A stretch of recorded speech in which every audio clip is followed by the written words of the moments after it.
Roman Grinberg, the Klezmer Swing Quartet, great having you here. Thank you so much. Dear speakers, presidents, excellencies, honored members of the parliament, esteemed members of the Jewish communities, distinguished guests, welcome to Vienna, welcome to the Austrian parliament, and welcome to a very important conference that is going to start tomorrow. Never again, democracy cannot tolerate anti-Semitism. The aim of this conference is to build a parliamentary alliance against rising anti-Semitism worldwide and to work together to uphold justice, equality, and our democratic values.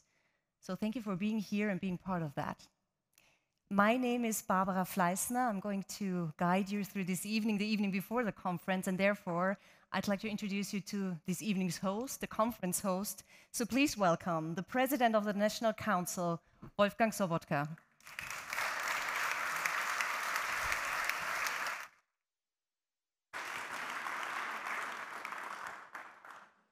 Ladies and gentlemen, distinguished guests, dear musicians, I'm very pleased to welcome you all at the Austrian Parliament today. You, the parliamentarians from more than 20 countries, you, representatives of Jewish communities across Europe, the rabbis, the experts, and I am especially pleased to greet the Speaker of the Israeli Knesset, Amir Ohana. The Speaker of the Canadian House of Commons, Gregory Fergus. And the President of the Belgian Chamber of Representatives, Peter de Roover. Yeah, in front of mine. President of European Jewish Congress, Ariel Muzikant. President of the Jewish community in Austria, Oskar Deutsch. And the President of the Conference of European Rabbis, Rabbi Pinchas Goldschmidt. Despite the opening sessions in the parliamentary year, so many countries, you came to Vienna. I'm aware how sensitive it is to leave the house at the beginning of the parliamentary year, and for that, I want to convey my deep gratitude. What was the reason for convening this conference? In another few weeks, we will mark the first anniversary of the brutal attack by Hamas terrorists, as well as the ordinary Palestinians and peace-loving Israeli citizens in the kibbutzim near the Gazan border, and on young boys and girls celebrating at a music festival. This terror attack surely took a long time to be planned, and the reaction by Israel was anticipated and expected. Via social media, the images of horror made its way across the globe. Since that fateful day, anti-Semitism has been unleashed worldwide, be it at universities, on the streets, and online. For the first time since the Shoah, the worst crime against humans in history, Jewish communities in Europe are once again living in fear. Fear of rejection, fear of verbal assaults, and fear of physical attacks and terror. This is the first reason why we convened this conference. The second reason is that Jewish communities usually have only contact to security forces in their respective countries as their point of contact. Our hope is for parliamentarians and parliaments to engage as points of contact for Jewish communities and their representatives. Thirdly, it is imperative to strengthen the European position against the terrorist organization Hamas, to question the role of the UNRWA, gain clarity regarding the situation in Israel and the Middle East, and assessing the influence it has in Europe. We must take care not to allow mixing up cause and impact. For years, Israel has been living under a barrage of rockets from the south and the north. I saw this firsthand on my numerous visits to Israel. With my own eyes, I saw burning kites unleashed over Sderot. Via binoculars, I was able to detect the rocket launchers of Hezbollah. And despite all this, the residents of the kibbutzim along the border of Gaza firmly believed that sustainable peace with Palestinians was imperative and within reach, and efforts pursuing the Abraham Accords were being made. And all during this time, Hamas and Hezbollah was being financed by Iran, a country under sanctions since 40 years now, in order to expand their terrorist activities, training their terror units and arming them to the teeth. When rocket launchers are placed underneath hospitals and schools, next to mosques and family houses, if a tunnel system is built by far longer than the Vienna subway system, then one can only imagine how much effort was invested in their desire to destroy Israel. Hamas quite explicitly denies the existence of Israel with their declaration from the river to the sea, rooted in their founding charter. One can criticize the Netanyahu government. I myself do it on some issues, but not to denounce Israel as an apartheid state or define it as a post-colonial politics shows a very evident anti-Semitic and anti-Israeli stance, operating with the same depictions as they have been portrayed for centuries.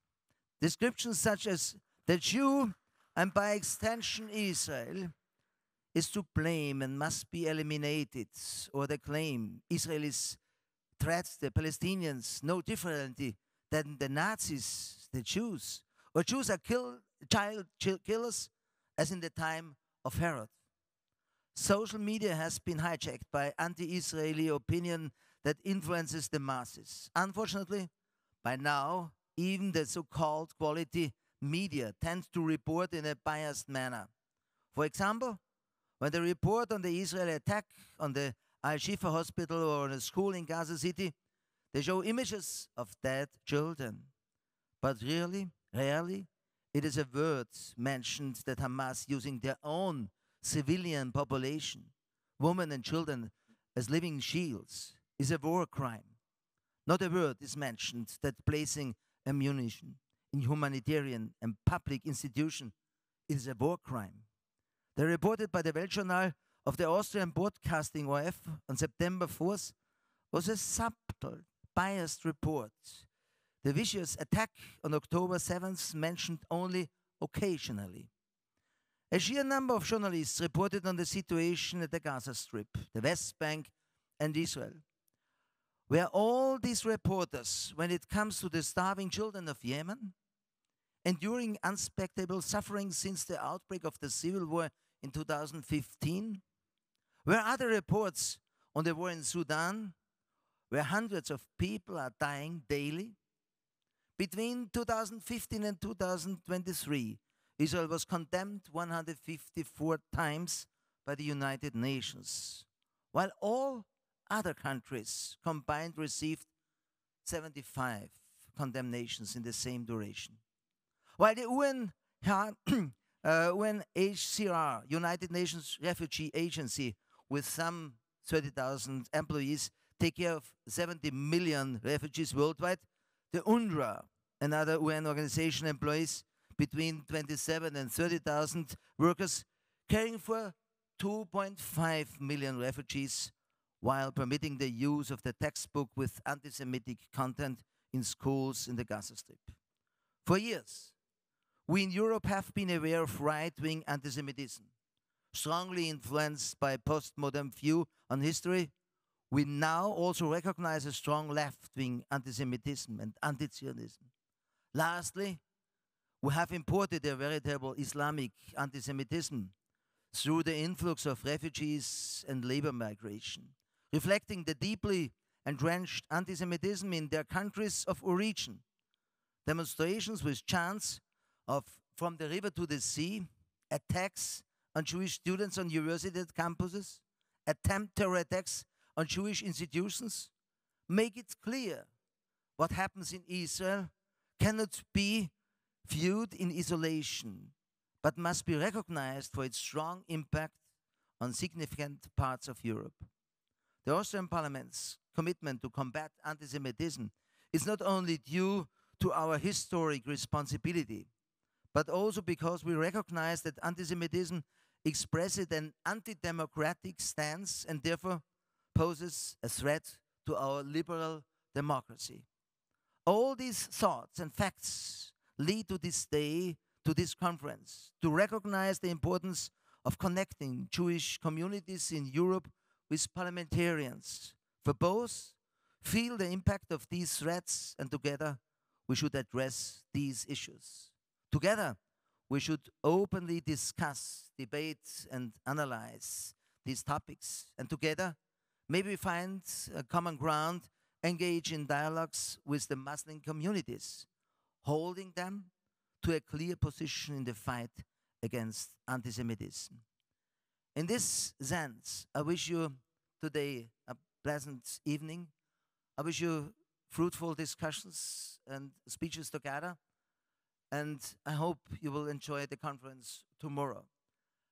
I enjoy your coming. I am so grateful that you are really in this time were able to come to Austria.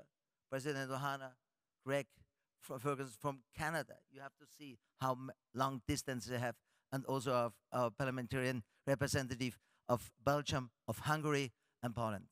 Many thanks for your coming. It's a great pleasure and a great honor for the Austrian Parliament.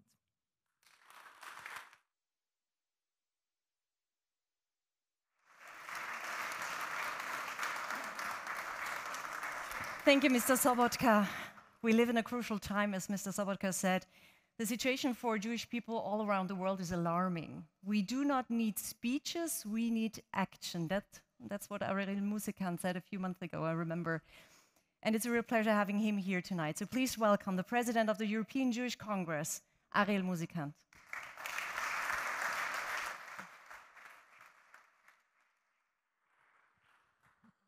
Meine Damen und Herren, dear friends, chers amis, specifically our friends who got up at 2 o'clock in the morning to be here with us. It's really great to have you here. And Wolfgang, what can I say after this speech, right? There's not much left. Let me really tell you that this is his doing, his initiative.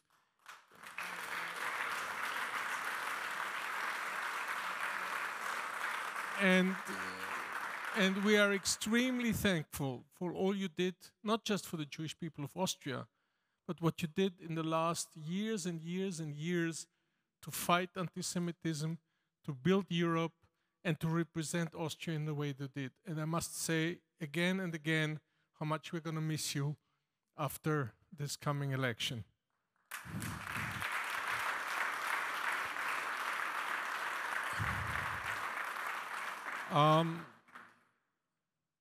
I had the privilege to accompany you to the visit in Israel just after October 7.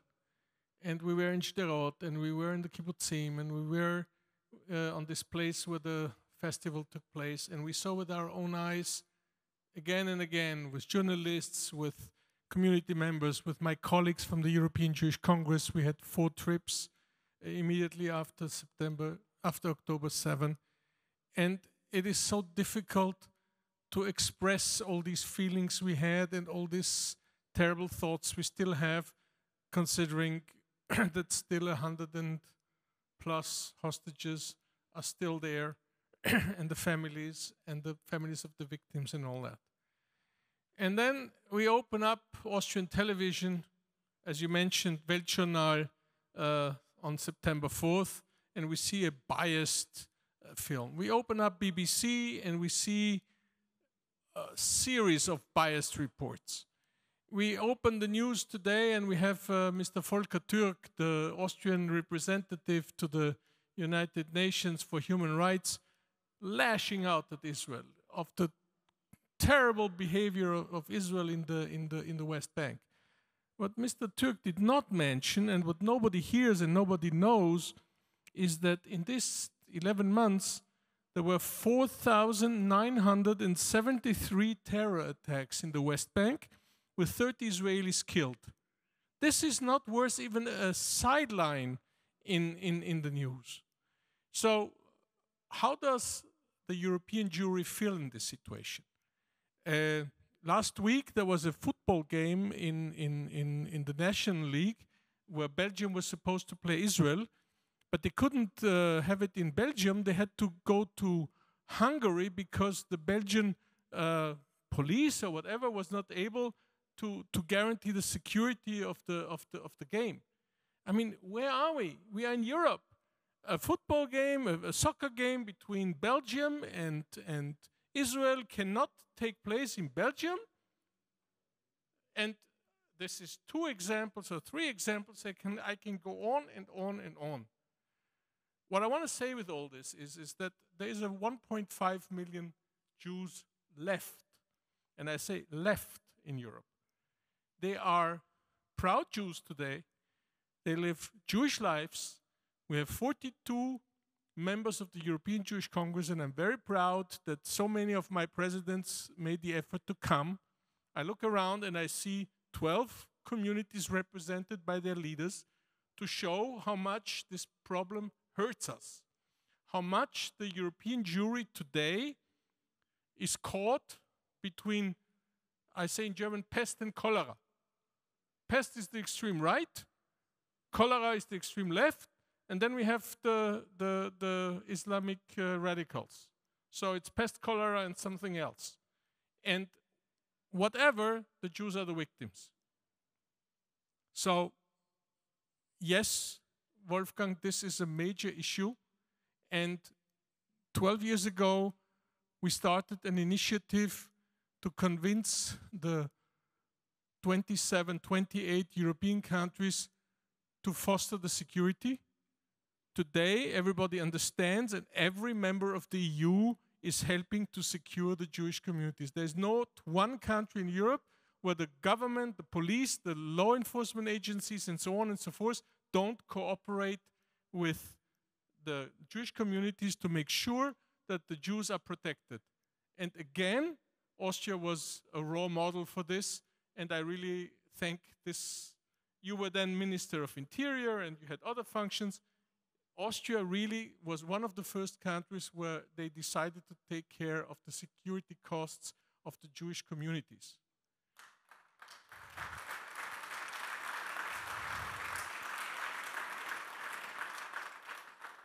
But the situation has gotten worse. You have older people, you have sick people, you have people who live alone, who are afraid to go out in the street, who are afraid to go to a synagogue, who are afraid to send their children to the Jewish schools, they are afraid to attend Jewish events, they are afraid in Belgium. My colleague, the president, told me, Ari, you are wearing a kippah and you're wearing this sign. If you would do this in Brussels, you wouldn't survive. And it's not just Brussels. It's Ireland, it's Slovenia, it's Spain, it's many countries in Europe where being a proud Jew and showing it and being a Zionist and standing with Israel is something where you have to fear for your life. And Amir, you came today. I don't know if you've seen what the city looks like. It's a fortress.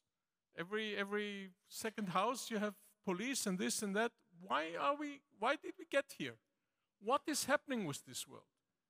So I really hope that such conferences will be the initial ignition engine to do something else, to understand that the next step has to be to support the Jewish communities in Europe in order that we foster Jewish life.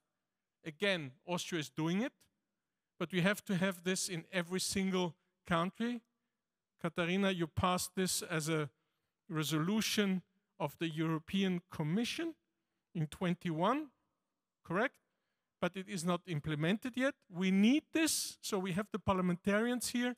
We need you to understand If you want to maintain Jewish life in Europe, it is up to us and you together to do something about it. If not, in 30 years from now, more than half of the Jews of Europe will have left. I don't know where they go at this moment, but they would have left.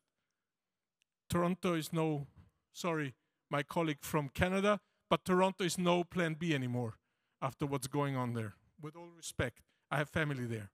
So for us, it was Israel or Canada if we have to run. Today, I'm not sure what it is. But anyway, that's another topic. And I would like to come to a last issue, which I'm going to mention all over this conference. Antisemitism is a sickness of the antisemites. It's been here for 2,500 years. We have to do everything to fight it, but it's not going to go away.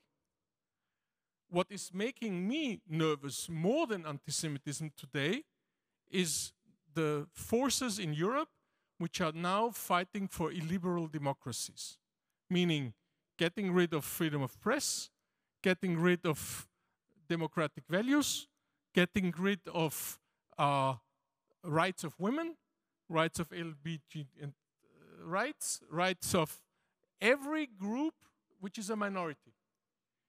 Destroy the constitutions we have and destroy the judiciary systems we have. And this is happening while we look at it. And I will quote Mishu Friedman, who was invited here but gave a very controversial speech, but I'm quoting him again. Liberty, freedom, and liberal democracy is like oxygen for the Jewish people. If you take it away, we cannot live there anymore. If you take away the rights of all minorities, if you take away the artists and the NGOs and all these forces which make a democracy pluralistic, it's the end for the Jewish people. And you don't need anti-Semitism for that.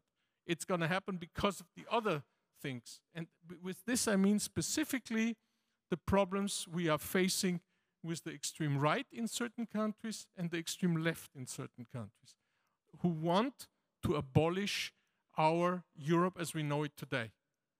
So when we have election in Austria in a few weeks, I'm one of those who openly says, if God forbid this party comes into power, it means the abolishment of many huge progress that this country has seen over the last 30 years. I was here when we had anti-Semitism, 75 to 80% of the people. I was here when Austria declared itself as the first victim of Hitler and so on and so forth. But I also saw what Austria became after 1988. And today it is one of the leading countries of freedom, of humanity, of understanding, and of mutual respect. If, God forbid, this is lost, and we saw what happened in Germany with AfD, and tomorrow you will hear Jonathan, where are you? Jonathan tell you what's happening in France, and Josef Schuster is here coming specifically early in the morning to tell you how terrible the prospect of having AfD in governments is for him and the Jewish community of Germany. And I think Ossi, after me, will give you his views on Austria. For us, fighting anti-Semitism also means fighting for a liberal, open, humanitarian, and respectful Europe. And if we lose that, then we have lost the possibility to live here as Jews. Thank you very much. Thank you. Thank you, Mr. Musikant. And now, ladies and gentlemen, please welcome the President of the Jewish Community of Vienna, Oskar Deutsch. Welcome.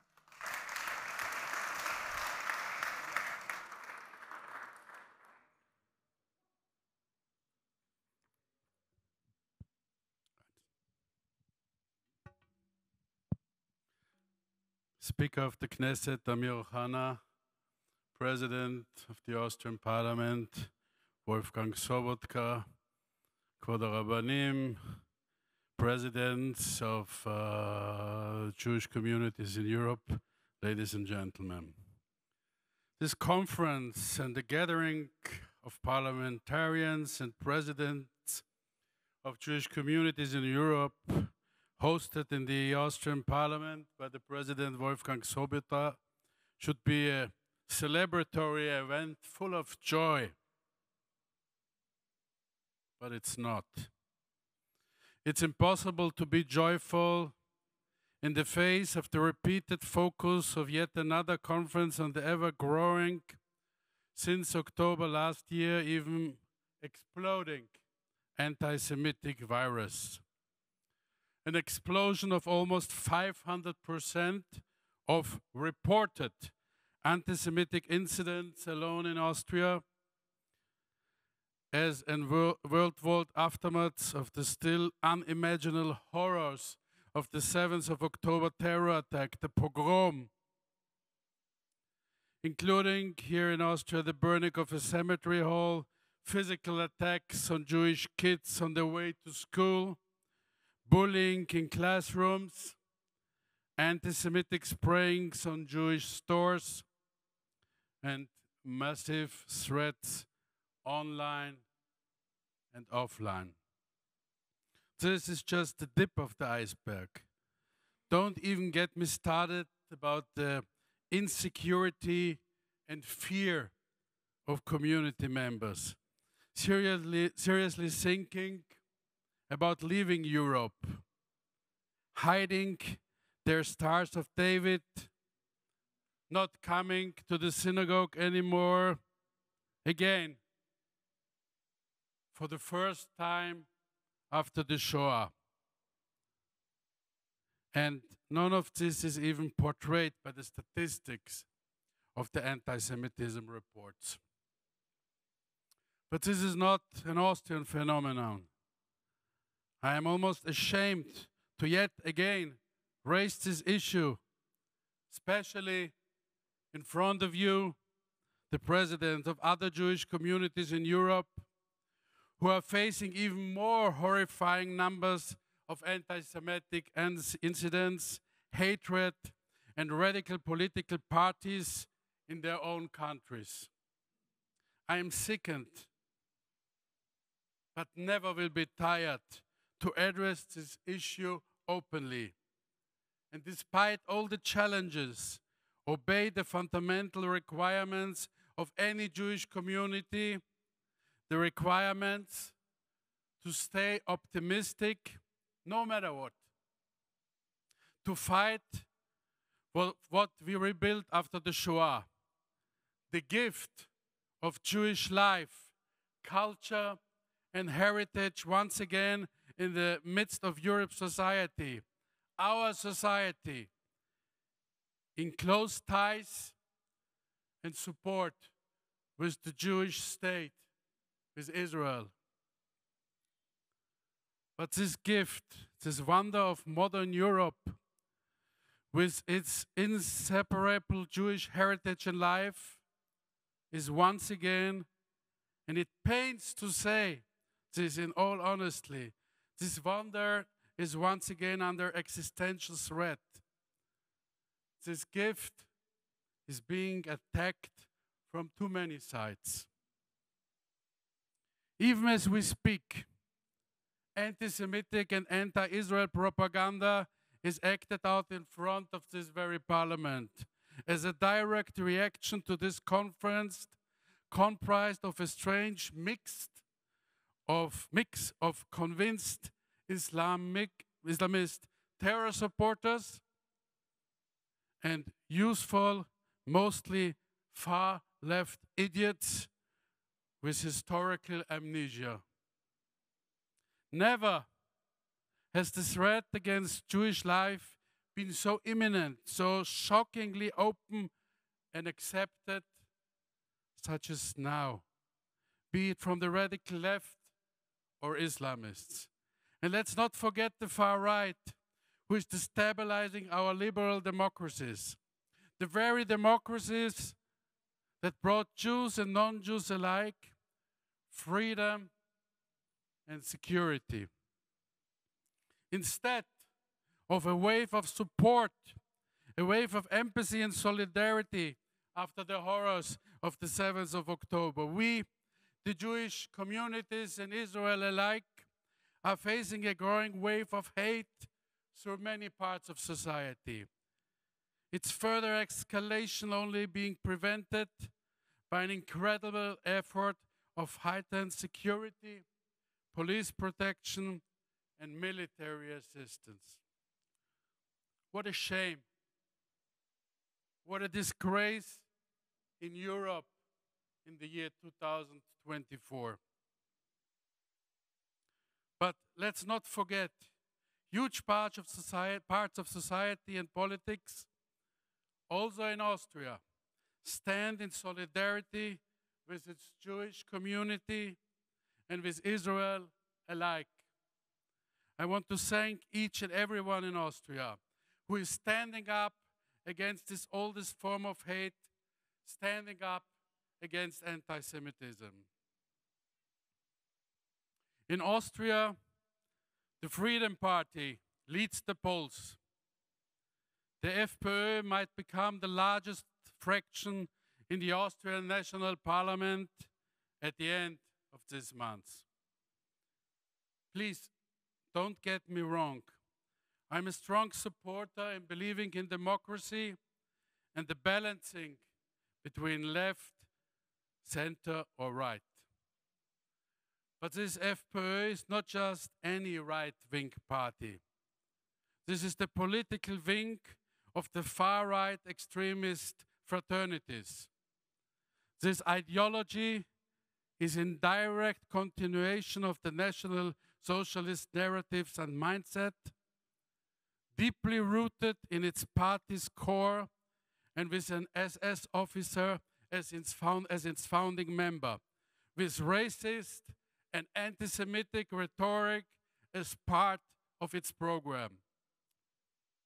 We, the Jewish community, have a cordon sanitaire towards this party. It is important that all democratic forces, be it left, center, or right, never again let such a party get into government. And amongst all these horrific developments, with the threat from the right, but also the left and Islamists, including last week's terror attack in Munich against the Israeli consulate and the NS documentation center, with many hostages still in captivity, rockets flying daily by the hundreds against Israeli civilians. Amongst all these shocking developments, with the 7th October terror attack that started it all, in the heads of many almost forgotten. Amongst all of this are Israel and the Jewish people once again almost solely blamed for the escalation, the war, and everything else, like in the darkest days in Europe once again. I am therefore even more grateful for the host of this conference, Wolfgang Sobotta, a unique and outstanding politician. This has opposed this anti-Semitic ideology from all sides, that has stood by the Jewish community in Austria, but also worldwide, that has stood by Israel like no other, especially since 7th of October, a once-in-a-lifetime ally of the Jewish people.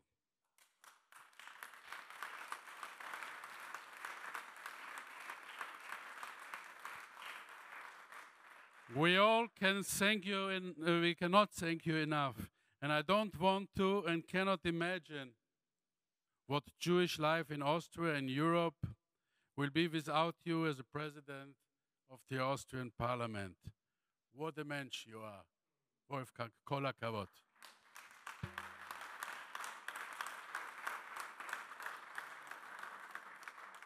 As mentioned in the beginning, one aspect in the job descriptions of all representatives of Jewish communities in Europe is to be an optimist, despite all challenges. Let's use this conference to pull together our resources, join forces, and let's further fight against this virus that spreads over our European continent. And let's fight for the only Jewish state. We owe it to our ancestors, our kids and grandkids, but especially the victims of the 7th of October. We cannot, we must not give up. We will never give up. Am Israel Chai.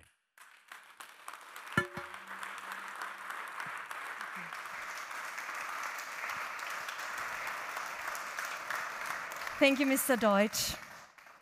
In Judaism, music is not just music, but you all know that. You can hear it, you can feel it. And I talked to a dear colleague of mine. She's a singer, Timna Brauer, and she told me music is the connection between God and the people, and it's a sense of identification, and it's about companions in fate. We're going to hear another song now from the 18th century. It's a cry for peace. That's what we all need. Wollt ich gehad koech.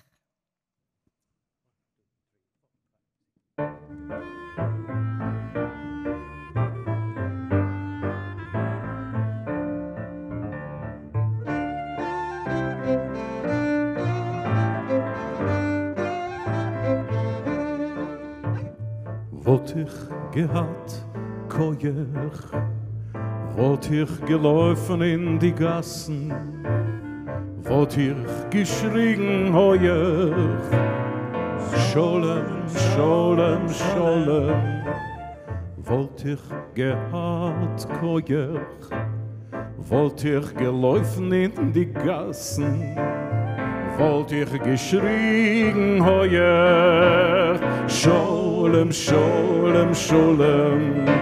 Ja ba bye bye bye bye, ja ba bye bye bye bye, ja ba bye bye bye bye bye bye, ja ba bye bye bye, ja ba ba ba bye bye bye, ja ba ba ba ba ba ba bye, ja ba bye bye bye bye bye bye, ja ba bye bye bye, ja ba bye bye bye bye, ja ba bye bye bye bye, ja ba bye bye bye bye bye bye, ja ba bye bye bye, ja ba bye bye bye bye bye bye bye bye bye bye, ja ba ba ba ba ba bye bye. Bye, bye, bye.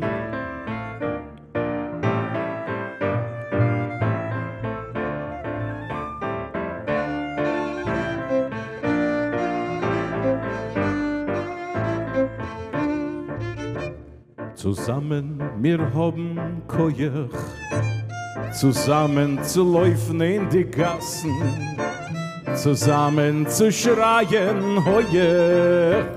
Scholem, Scholem, Scholem, euch zusammen wir haben Koech, zusammen zu laufen in die Gassen, zusammen zu schreien hoch. Scholem, Scholem, Scholem. Ja ba bye bye bye bye, ja ba ba ba ba ba bye, ja ba bye bye bye bye bye bye, ja ba bye bye bye, ja ba bye bye bye bye, ja ba bye bye bye bye, ja ba bye bye bye bye, ba ba bye bye bye bye, ja ba bye bye bye bye, ja ba bye bye bye bye, ja ba bye bye bye bye bye, shalom shalom, ja ba bye bye bye bye bye bye, ja ba bye bye bye, ja ba bye bye bye bye.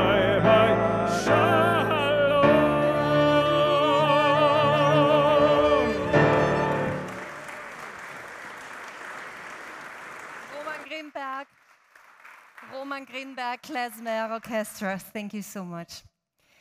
October 7th, 2023 was a vicious attack against innocent people, civilians in Israel. It led to a painful war, and it has also caused a drastic shift for Jews worldwide in dealing with rising anti-Semitism. What was until recently unacceptable was now the norm in so many places, and especially in university campuses have proven to be the breeding ground for much of this hate and anti-Semitism. And we all know how important young voices are in every culture, every society, because they're the next generation, they are our future. And therefore, the voices of young Jewish people have become so much more important than ever, because they often stand at the forefront in this battle against anti-Semitism. And tonight we have two powerful young Jewish voices here. It's a real pleasure having them here. And before I ask them to join me on stage, I'd like to introduce them to you a little bit more, because their CVs are impressive. Jessica Winkelbauer, she's 23 years old, a student at the University of Vienna, currently working on her master's degree in immunobiology. She holds a bachelor's degree in molecular biotechnology from the University of Applied Sciences Campus Vienna. Before that, she studied biomedical sciences in London. She spends a lot of time volunteering in the Jewish community. For the past 8 years, she has been part of the dialogue program Likrat, and she's now also training new members. Dov Foreman is 20 years old, and he's the great-grandson of 100-year-old Auschwitz survivor Lily Ebert. He's the co-author of her best-selling memoir, Lily's Promise, an amazing book. He's a prominent Holocaust educator with over 2 million followers on social media. He has spoken at prestigious institutions like Oxford and Cambridge and was recognized with the Points of Light Award by the UK Prime Minister for his work in Holocaust education and youth engagement. He's currently a history student at the University College London and works in the UK Parliament for a former cabinet minister. Ladies and gentlemen, please welcome Jessica Winkelbauer and Dov Foreman.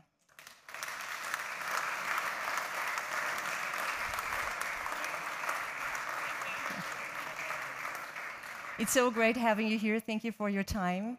Thank you. Thank you for being here. Let's talk about Judaism. Let's talk about Israel. You're young, active members of the Jewish community. So what does Judaism mean to you nowadays? And what does Israel mean to you, Jessica? So, first of all, thank you so much for having me. I feel so honored standing in front of so many amazing people. Thank you very much. As you mentioned, I've been working a lot with the project Likrat. Likrat is a dialogue project, in case a program, and it's originally from Switzerland. And I've been a part of it for 8 years. We go into educational institutions such as schools, universities, even the police, and we talk about Judaism, and we talk about it eye to eye, and I get all of the different questions that people don't really ask. And so I would say pre-7th, my answer would be that Israel is an emergency exit. It was mainly a refuge.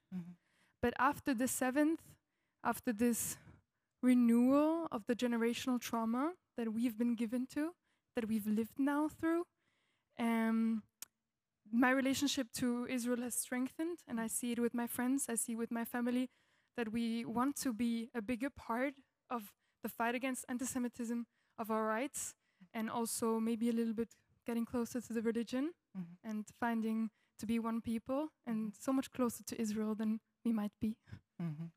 Dov. I would first... Yeah.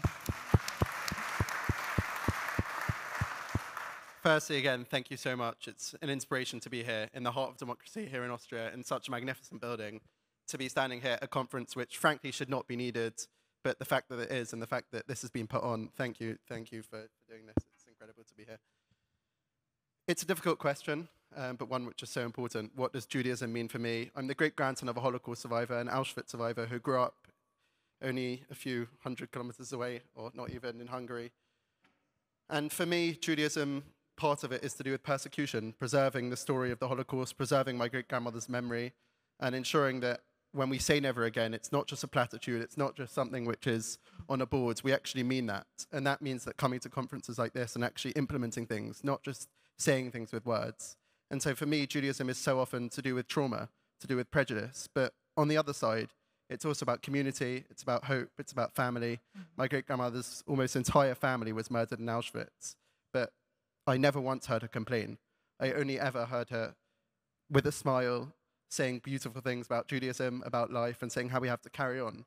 And so that's also what Judaism means to me, an incredible community. And that's how we come through such hardships. And for me, Israel, ultimately since October 7th, represents a destination, the only safe destination, despite things like October 7th, for Jewish people in the world.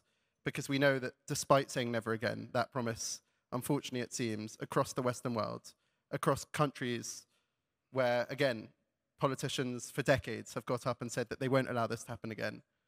Unfortunately, that's broken down. And so to me, Israel seems like a safe haven and the only safe haven for Jewish people.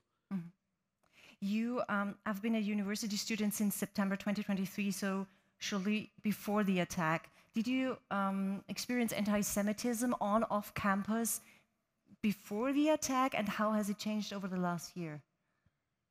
I did receive anti-Semitism before, but not in the level that I have since October 7th. University is supposed to be and represent the best days of student life, of people's life. At least that's what I hear.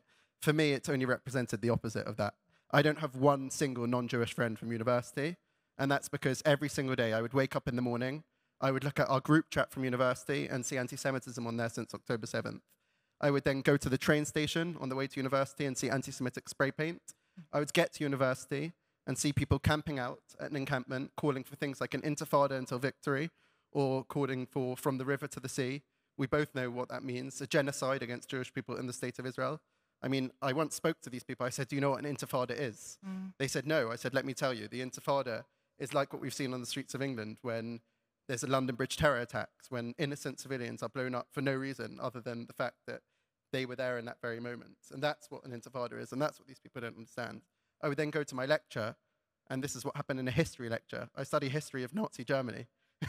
And I got there, and the professor singled me out as the only Jew in the room and started saying things about Israel and the Israeli government. And so that's what university has been like for me since October 7th, a place where actually it's been so difficult to go in that I didn't even want to. And that's not just my experience, that's of many of my friends. And I go to one of the most Jewish universities in London, if you want to call it. And so I think we've seen a breakdown of a place where, yes, university is a place for you to develop your political ideas and to kind of go into those grey areas. But what we've seen is anti-Semitism being allowed to prosper brazenly and openly without any repercussions. And that's what's so dangerous. Jessica, you're a student for 5 years now, I think. How did you experience that? I believe that before the 7th of October was always a difficult topic. And I think we have the privilege, or maybe not so much the privilege, to decide if we want to tell people, if we want to, do I want to be in that fight now? Do I want to need to defend myself? And I would say before the 7th, I was more often neglecting that. I didn't want to be that person. I didn't want to have to know everything about it and have to defend the allegations. But after the 7th of October, a lot of things happened. And I want people to know that I'm Jewish. I want to wear the Magen David because from the mindset of the Likrat, I want to be approachable and I want to start a dialogue because, as you've mentioned, they don't know what they're talking about. And they're not hurt, we are. And so I believe from this experience from Likrat that education is so important and it's so much more powerful than so many people think. And just talking about it and finding dialogue, even if it's really hard sometimes, is crucial. Yeah.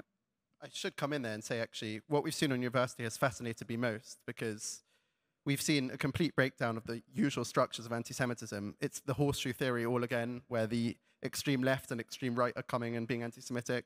But it's those people who so often progressive Jews on campus marched alongside and stood alongside in their battles, whether that was Black Lives Matter or with the LGBT, whatever it might be. Jewish students stood alongside these people for so many years. And this is the way that they repaid them, which was to go out and to be anti-Semitic openly. And, you know, you can't just switch off your Jewishness. These people know that you're Jewish. You can take off your kippah. I would never do that because my great-grandmother's family were murdered in Auschwitz for me to have the right to live in United Kingdom in what was supposedly a liberal democracy to wear my kippah. But even if you were to take off your kippah, when these people know you're Jewish, you can't just switch off your Jewishness. You have a price tag on your head. And that's the same about anti-Semitism throughout history. They didn't care if you were religious, not religious, Orthodox, Reform, whether you converted even away from Judaism. They have a price tag on your head. And that's what scares me the most in Europe and in my own university campus, which is even at times when I've tried to distance myself. They don't care. They want to come from you just because they know you're Jewish. And it was mentioned before, of course, Israel's not perfect. No country is. But to side with the side of Hamas, who did that pogrom on October 7th, that's not utter stupidity, but it's also pure evil. And I've tried to explain to these people that this is a fight about good against evil. They're coming for the Jews first. That's in their charter. But don't believe they're stopping there. They're coming for you next. And that's what people across Europe and across the world need to realize.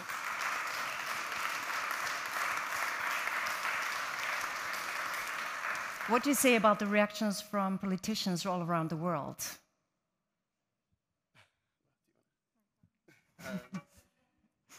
Again, it's very difficult. I think in the immediate aftermath of October 7th, so many of us, I think, were so impressed with the response of our governments. There was almost a worldwide coming together of governments in support of Israel. But so quickly we saw that break down. We saw not only the governments not kind of using their police powers properly when it came to people on October 8th and even on the night of October 7th, especially in the UK. They went outside the Israeli embassy, they went outside synagogues, and they had fireworks and they were celebrating.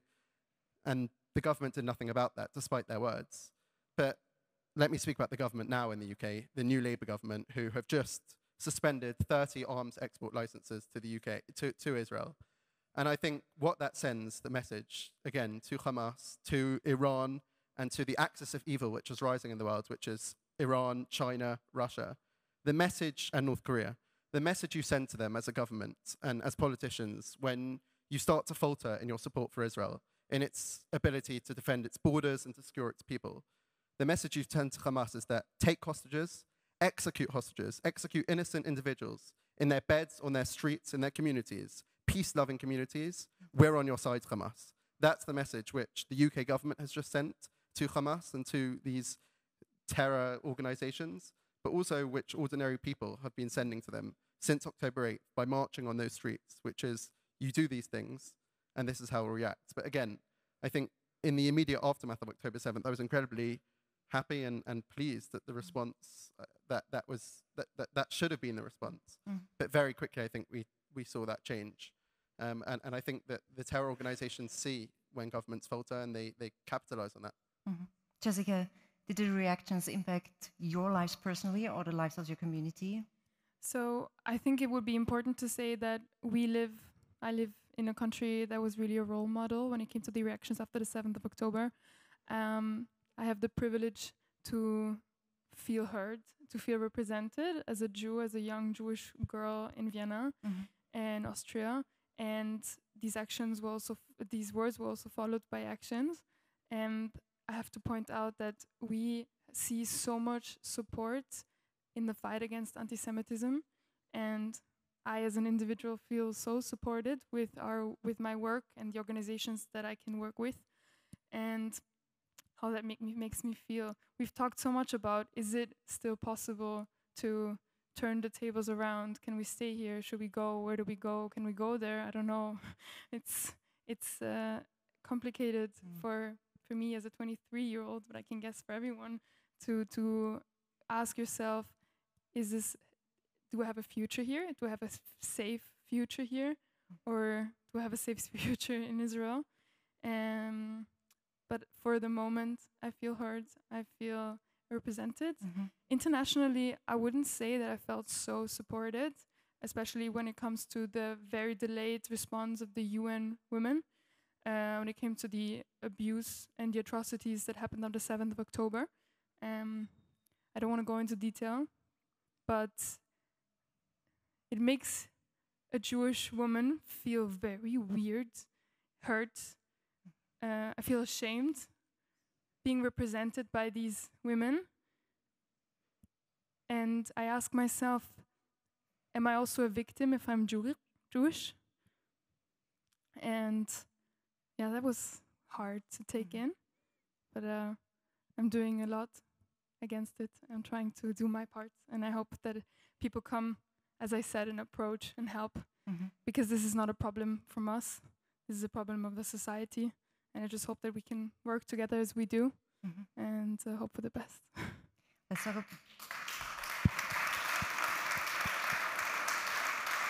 Let's talk about social media, because it's the world's loudspeaker right now. It could be good, because in your case, Dov, you reach millions of people with your story or your great-grandma's story.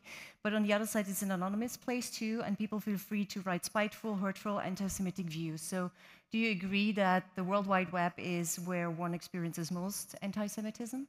I'll just quickly go back to the last question, if you don't mind, which is, there's a famous quote, which I'm sure you all know, which just came to me as we were speaking, which is that all it takes for evil to prosper is good men to do nothing.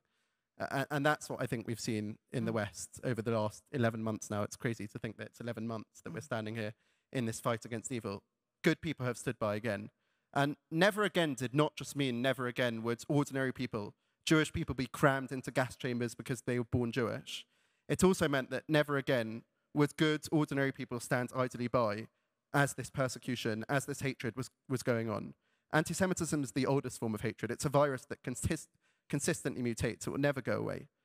But what can change is the reaction from ordinary people.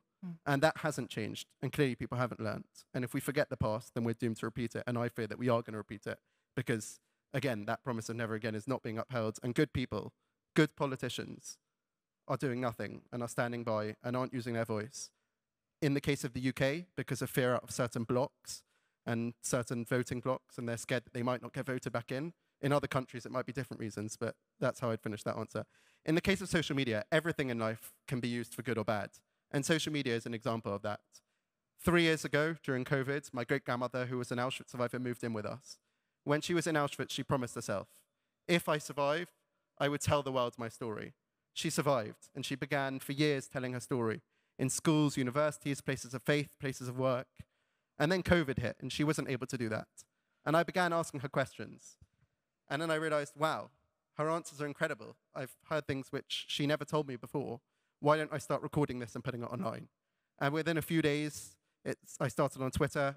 Tens of thousands of people had found it, and we managed to find, in a miracle, the liberator of my great-grandmother. And we then started on TikTok, and our first video got 400,000 views. And we now have over 1 billion views on TikTok and Instagram sharing her story. And yes, we receive tens of thousands of positive comments a day, but every single morning I wake up to at least 5,000 anti-Semitic messages. The most disgusting comments, especially since October 7th, that anyone should have to wake up to, like, Hitler missed one. I wish what happened to women on October 7th would happen to your great-grandmother. We know that you live in London. We're coming to find you. Sick comments, even worse than that, which I won't go into. But for me, those anti-Semitic comments only emphasize the need for Jewish people to use social media in the fight against this hatred. Because we know that TikTok is the place where most young people get their information from. And so the way we need to look at it is this. Either the anti-Semites, either the Holocaust deniers, either the Holocaust distorters and the October 7th denialists reach these people, or we do before them. And the only way we can do that is by being on those platforms and by educating.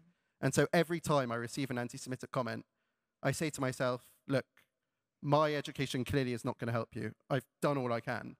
But thank you for posting that, because you reminded me this morning why I need to carry on and why I need to do what I do. And there's a saying that when you listen to a witness, Elie Wiesel said this, when you listen to a witness, you become a witness. Over 1 billion social media users have become my great-grandmother's witness on TikTok and on Instagram. And it's up to us that we share the stories of the hostages who have been released, that we share the stories of the October 7th survivors, of the Nova survivors, so that people can become their witnesses. And that when they hear this denial, when they hear this anti-Semitism, they say, you're wrong. And the reason I know you're wrong is because I've heard Lily Ebbert's story, or I've heard one of the former hostages' stories, and this is what they said, and this is what they experienced, and this is what can happen when anti-Semitism goes unchecked. Because Auschwitz didn't fall from the sky, and October 7th didn't happen in a vacuum. It didn't start overnight. This is years, decades of indoctrination, and that's what we need to realize, and we can only combat that by being on social media. Jessica, how do you deal with that, with these hateful messages? I'm sure you receive them too. Yeah, so I agree with a lot that you said. I agree with the educating. I agree with we need to be on the platform where hate is spreading to counterbalance. But I also have to say, and I felt it with a lot of my friends and family from the Jewish community in Vienna and abroad, that after the 7th, a lot of us were starting to answer those comments. And a lot of us were saying, this is just not true. This can't believe that you're saying that this didn't happen. How can you? We saw the videos on TikTok that we're never going to forget, and no one asked me if I wanted to see them. And I think that a lot of us also felt in this hole of, I have to respond. And my friend or an acquaintance I had from university, from London, we talked about Judaism, and I was very open about my religion and my beliefs, also about Israel. And she answered on my stories, and they were not very, let's say, helpful comments. And I started arguing, and I started fighting and defending And there was a certain point where I said, you know what? I don't need to do this. I don't need to talk to someone who is a wall and is not going to change their mind. And I lost a lot of friends or the followers, how you want to call it, but also friends, real acquaintances, because I said, this is not what I want to do. This is not the person I want to fight with. And that's when it kicked in. You have to fight. You have to choose your fights. You have to choose with whom is it worth to talk about it, who can do something about it, who can I change, but also help making an educated opinion on that matter. And I learned this also through Likrat and through talking to policemen who have been standing in front of my synagogue many, many times, not understanding what are they doing? Why are you going in there and not coming out? And who are you and why are we not? And answering those questions and educating, talking about Seventh, talking about our rituals, talking about our traditions through social media, through the classes, it makes a difference. And it's choose your battle. Jessica, Dolph, yes. Yeah, you just wanted to say one thing. I would say, and it's very simple, is that Jewish young people like Jessica, like myself, just want to go back to living our ordinary lives. We just want to be able to live our teenage lives, our 20s, as you all did when you were younger, in university, enjoying it. We don't want to be on the front lines fighting this fight. Trust me, it's difficult every single day to continue to wake up, to continue to do it. We're not in politics. We're just ordinary young Jewish people, and there are people much younger than us. Every single day have to wake up, turn on their phones and see these disgusting things on social media. And it's really up to all of you, all of the parliamentarians. You can either go home from this conference and continue as usual, but the norm is clearly not working.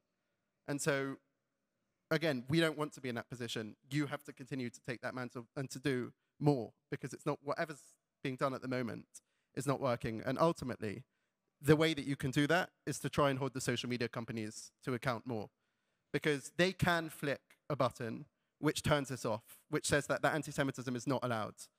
I've had that discussion with TikTok. I know they can do it, but they don't want to because they care more about the money in their pockets. Dolph, Jessica, thank you so much for being here. Thank you for your words, your messages, and being out there. Thank you so much.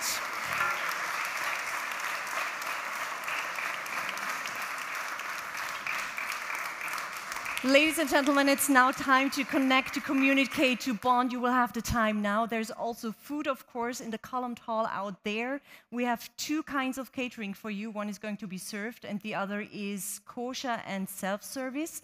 And there's also an exhibition in the column hall on the end of the hall called Coming Home Soon. There you will see 100 books with the stories of the hostages from the 7th of October. You can write into the books messages for the families, messages of hope. But before you leave the room, we have two more songs we will hear from Roman Grinberg, the Klezmer Swing Quartet. Two songs. The first is Kol Haolam Kulo. It's a song about the world being a narrow bridge, but you shall not be afraid. And the other is Oseh Shalom, a prayer for peace on earth. In Judaism, you pray 3 times a day. Enjoy the music, enjoy the evening, and thank you for being here.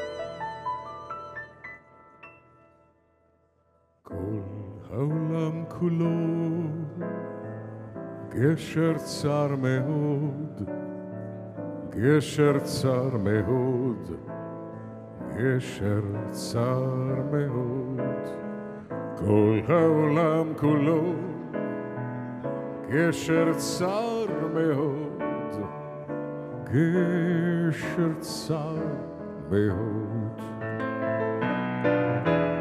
כל העולם כולו, גשר צר מאוד, גשר צר מאוד, גשר צר מאוד,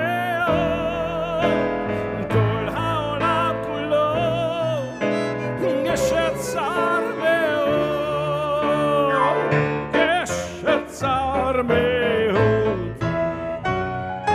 והעיקר, לא לפחד, לא לפחד כלל, והעיקר, לא לפחד כלל, והעיקר, לא לפחד, לא לפחד, לא לפחד, והעיקר, לא לפחד כלל. And now, ladies and gentlemen, join us. עושה שלום במרומיו, הוא יעשה שלום עלינו ועל כל ישראל, ואמרו, אמרו אמן. הוא עושה שלום במרומיו, הוא יעשה שלום עלינו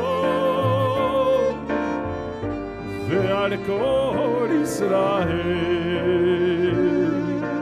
ואמרו, אמרו אמן.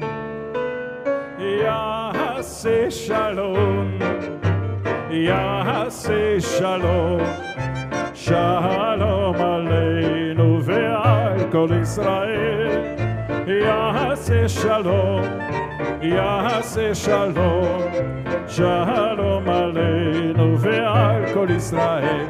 יעשה שלום, יעשה שלום, שלום עלינו ועל כל ישראל. יעשה שלום, יעשה שלום, שלום עלינו ועל כל ישראל.